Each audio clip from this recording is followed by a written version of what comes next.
Sure. So I'm Ryan Durek. I'm the president and CEO of Miracle Hill Ministries.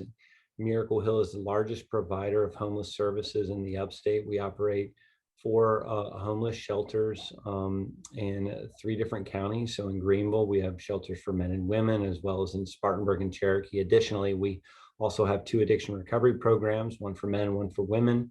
And anytime the temperature drops to 40 degrees or below, we don't turn anyone away for our cold weather shelter. So our shelter numbers can certainly increase by a couple hundred on a really cold night.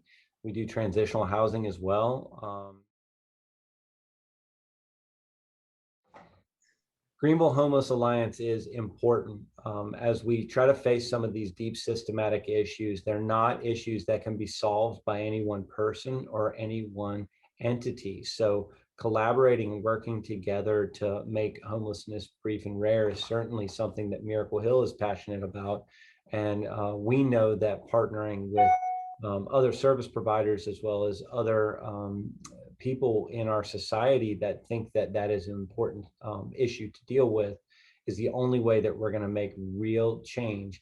At the end of the day, it's not just about the systematic issues, but it's about the people who are experiencing homelessness. And so the more of us that can get to the table to talk through these issues, the more help we can provide to people who are in need of help.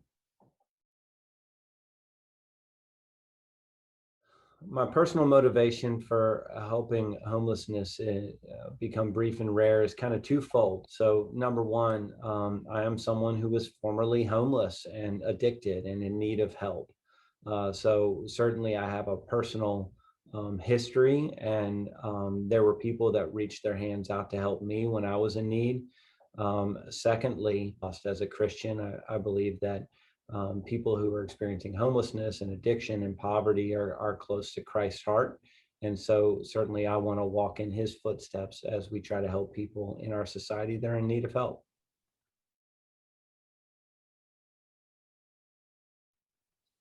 GHA's greatest strength is certainly the collaborative nature of the work, that it's not just service providers. My friend Deb Richardson Moore would often say that these problems aren't solved by the usual suspects. And at GHA, it's not just the usual suspects that are at the table, but it's city and county government and citizens that are invested in fixing these issues. The collaboration is what drives the work, and being able to drive the work with people who don't do this on a day-to-day basis certainly is going to help us to reach more people and infiltrate some of these issues on a deeper level.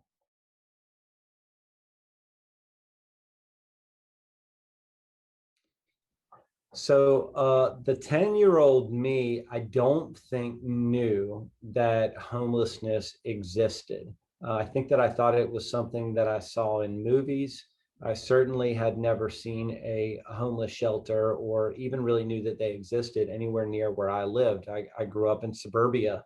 And so a 10-year-old me would be shocked um, that these issues are as large as they are, probably wouldn't be able to comprehend the issues, and would really have no understanding of what causes homelessness, both the systematic issues and the people issues that are in the midst of it.